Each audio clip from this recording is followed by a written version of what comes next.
Ao longo da história, o corintiano viu muitos craques vestindo nossa camisa. Cláudio, Rivelino, Sócrates, Marcelinho, Ronaldo, mais recentemente aí o Renato Augusto. Só que em contrapartida, a gente também sangrou os olhos com muita carniça, desonrando o nosso manto. Desde Baré, Gustavão, Valdson, Robson Bambu, Gustagol, Bill. E daí pra pior, dá pra lembrar aí pra gente fazer um compilado de 100 nomes aqui. Neste vídeo eu resolvi montar uma escalação do goleiro até o treinador num 4-3-3 bonitinho, das piores espécies de atleta, se é que a gente pode chamar de atleta, que já vestiu a camisa do Corinthians. Com um pequeno adendo: só vale jogador gringo. Você já pensou nisso? A gente escala do goleiro até o treinador só de gringo que deu vontade de mandar e, sabe, como é que é? Desertar? Mandar embora, deportar pro país dos caras. Teve muito cara que afundou o nosso manto sagrado aí e a partir de agora vai bater um gatilho em vocês. Se você é muito novinho aí, talvez não viu alguns dos jogadores que eu vou colocar aqui jogar, vale a pena dar um Google aí pra ver que a situação já foi ainda pior muitas vezes na nossa história, tá? Então eu vou colocar alguns jogadores aqui. É muito importante que você deixe o like, se inscreva no canal, ative o sininho, toda essa parafernália que ajuda a gente a continuar existindo aqui. Se você tem condição de fortalecer financeiramente, às vezes não faz falta pra você, mas ajuda bastante aqui. Tem a opção do Valeu, que é um coraçãozinho aí, qualquer valor fortalece o nosso trampo, e tem a opção da chave Pix também, o quanto que você acha que valeu o nosso trampo a partir de agora. Vamos começar pelo goleiro. Mais uma vez, só vale jogador gringo. Goleiro diretamente do Chile. E sabe uma curiosidade sobre esse goleiro que eu vou colocar aqui? Ele não era um goleiro ruim antes de vir para o Corinthians. Ele teve passagens nas bases da seleção chilena, também no time, na seleção principal do Chile, e foi contratado para um reforço numa posição que estava carente do Corinthians ali em meados de 2006, mais ou menos. Johnny Herrera. Lembra desta peça aí que teve um jogo catastrófico contra o São Paulo, que o que chutava era gol? Ele tentou de todas as formas entregar aquele jogo, sem contar que era um cara que não passava nenhuma confiança. Claro que não teve muitos jogos aí com a camisa do Corinthians. Ah, um pequeno parêntese, beleza? Todos os gringos que eu vou colocar aqui, todos eles jogaram, porque teve gringo que passou e não jogou, ou jogou só um joguinho aí amistoso, então não vou nem levar em consideração. Esses caras tiveram pelo menos ali uma meia dúzia de jogo pra poder falar que vestiu realmente a camisa. Johnny Herrera no gol. Imagina esse time, hein? Você tá começando a escalação, final da Libertadores da América contra o Palmeiras, aí vai começar a escalação, Johnny Herrera no gol. Não dá, realmente, o coração já começa a falhar nesse momento. Aí na nossa linha de defesa, eu vou jogar num 4-3-3 e na linha de defesa pode te surpreender, porque você vai falar assim: pô, Adalba, não, aí você vacilou, principalmente a molecada mais nova. Eu vou ter que colocar na nossa linha de defesa, como um dos piores da nossa história, Balbuena. Aí você vai falar assim: não é possível, agora realmente eu vou parar o vídeo agora, toma o dislike, devolve meu valeu, reembolsa meu Pix. Só que o Balbuena que eu tô falando, claro que não é o Fabiano Balbuena, zagueiro, que foi campeão agora em 2017. É o Edgar Balbuena, também paraguaio e lateral direito. Ele jogava também como zagueiro, na verdade ele não jogava, ele enganava como zagueiro, como lateral direito. É o Edgar Balbuena, você lembra dele? Eu tô colocando a foto de todos eles aí pra você. E o mais interessante é que teve uma declaração, hoje em dia você deve ter visto aí, se você vê regularmente, a gente falar que o Corinthians é um resort, né? Virou um resort.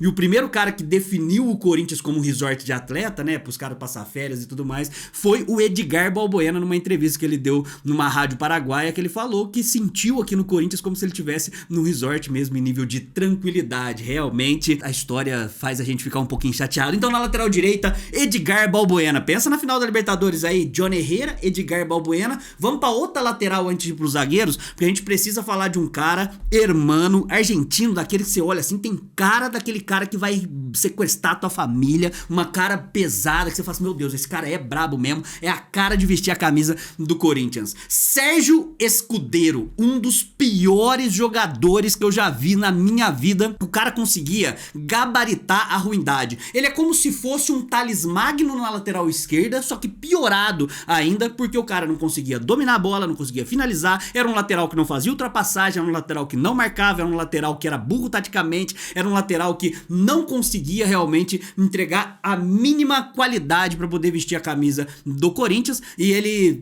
a foto que provavelmente eu vou colocar aí é a foto aquele uniforme que tinha várias carinhas de torcedores assim, e você vai perceber que nas carinhas de torcedor a maioria tá assustado de ter esse cara vestindo a camisa do Corinthians. Sérgio Escudeiro, você lembrou dele? Lembrou da lateral esquerda? Você tá reclamando aí de Matheus Bidu. O Matheus Bidu é o Roberto Carlos perto de Sérgio Escudeiro. Hugo é uma, sabe, é realmente o supra-sumo supra-sumo da técnica perto de Sérgio Escudeiro. Vamos para a linha de zaga, e aí 2 zagueiros, beleza? A gente vai colocar um argentino e um equatoriano. O equatoriano, aí é velho conhecido nosso, está jogando agora com a camisa do Corinthians, que é o Félix Torres. E o Félix Torres tem aquele adendo muito parecido com o que foi o Johnny Herrera no gol, né? Que é um cara que antes da contratação até fazia sentido, né? Tinha bons números, uma estatística que poderia, sabe, representar com a camisa do Corinthians, que valia talvez o investimento se o Corinthians não tivesse problemas financeiros e tudo mais. Só que na hora que veste a camisa do Corinthians parece que tá colocando uma Scania, um tanque de guerra nas costas, e não consegue realmente nem se movimentar. Félix Torres é o nosso zagueiro pela direita neste time carnicento do Félix Torres, que desde que chegou no Corinthians teve pequenos bons momentos e fracassos atrás de fracassos, até em momentos que a gente teve bons resultados, né, na final do Campeonato Paulista, pênalti que ele causou e depois o Hugo Souza acabou salvando ele. Félix Torres vale a pena ser um dos zagueiros, não precisa explicar muito sobre Félix Torres porque você já está vivendo. Mas para uma galera que é mais nova, principalmente essa rapaziada aí que nasceu de 2002 pra cá, não vai lembrar deste outro zagueiro que veio também como status de estrela e que jogou naquele time de galácticos da MSI, Sebá Domingues. Sebá Domingues fez dupla de zaga com o também maravilhoso Marinho. A nossa zaga naquela época da MSI lá era, se o ataque não fosse tão eficiente com Tevez e Nilmar, a zaga poderia jogar num time da Série D. E o Sebá Domingues era lento, era um zagueiro travado, que veio com status de estrela na época de montar aquele time de galáctico e que não conseguia encontrar os atacantes, principalmente quando pegava um atacante um pouquinho mais rápido,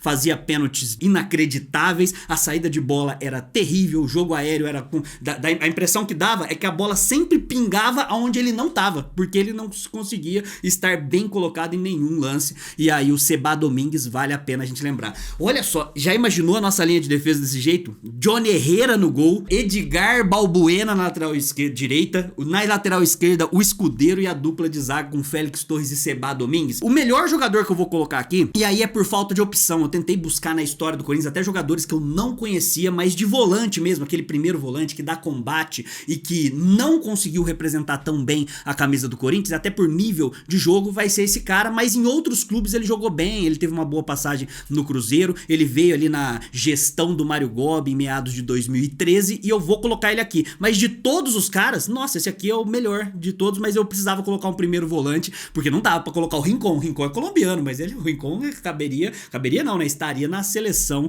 dos melhores e não dos piores, obviamente. E aí eu preciso falar sobre Maldonado. Lembra de Maldonado? Maldonado vai ser o nosso primeiro volante. Eu nem vou destrinchar muito sobre ele aqui, porque é um primeiro volante ali, tinha uma relativa boa saída de bola quando jogou no Cruzeiro. Eu acho que ele teve passagem, sei lá, não importa também, tá? Mas o Maldonado, ele no Corinthians não conseguiu representar muito bem. Teve ali 13 ou 14 jogos apenas. Entrou num time que vinha depois de um título da Libertadores da América. Era pra poder entregar pra gente alguma coisa pra encorpar um pouquinho mais. Mas foi mais uma daquelas contratações que não conseguiram render com a nossa camisa. A partir de agora começa a ficar divertido. Porque a gente não consegue imaginar uma sequência de outros 5 jogadores com 2 meias, sabe? Um meia mais de articulação, que puxa a bola, e um meia de criação, e com esses 3 atacantes, a gente não consegue imaginar uma mínima possibilidade do Corinthians ganhar de 0,5 esse jogo, porque logo um pouquinho à frente de Maldonado ali, como aquele camisa 8, eu vou colocar mais um chileno,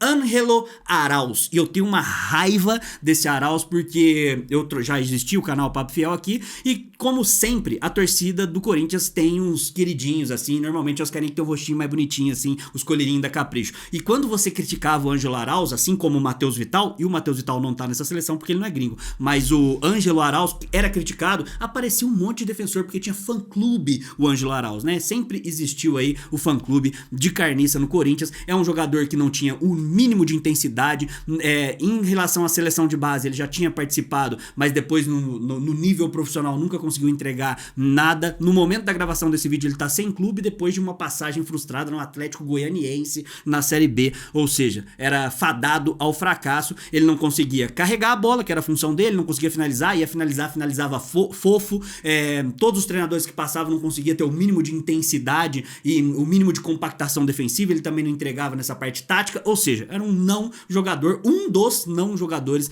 que vestiram a camisa do Corinthians. Imagina aí a gente ter esse camisa 8, mas é claro que todo time precisa de um camisa 10, precisa do cara pra poder pensar o jogo, aquele cara que dá o último passe, aquele cara que você pensa assim, ó, o jogo tá ruim, a gente tá perdendo de 1-0, final da Libertadores, contra os porcos e tal, a gente vai conseguir achar aquele passe diferenciado, e aí nada melhor do que o cara que foi cogitado quando veio pro Corinthians como o sucessor de Lionel Messi. Era o cara que a gente olhava e falava, não, este cara, ele vai passar tão rápido no Corinthians, porque ele vai se destacar tanto, e daqui a pouco ele tá na Europa, e daqui a pouco ele tá levantando bola de ouro, e os caramba. Matias, não é o Matias Roja, é o Matias de Federico. Esse aqui é um clássico da história do Corinthians, o cara realmente veio com status de estrela, camisa 10, um tapa diferenciado, e o cara era simplesmente um inútil em campo, mais um daqueles jogadores que foi tirado da bunda de André Sanches, da turma toda aí da renovação e transparência. Daqui a pouco eu vou colocar aqui essa seleção, a maioria dos jogadores quem trouxe foi o André Sanches, que coincidência, né?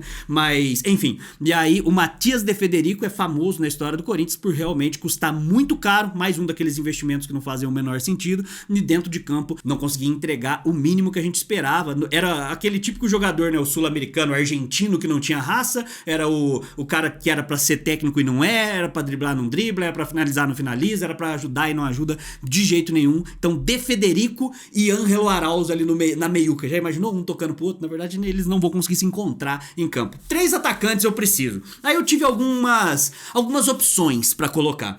E aí eu cheguei à conclusão que eu vou jogar com 2 centroavantes. Não importa, os caras são ruins mesmo, então eles já jogariam mal como ponta e como centroavante. Eu vou jogar com 2 centroavantes. Um não é bem centroavante, é quase com um segundo ali atacante. Mas eu vou começar pela ponta direita. Ione Gonzalez. Lembra de Ione Gonzalez? Meu Deus, esse aí era realmente recente, né?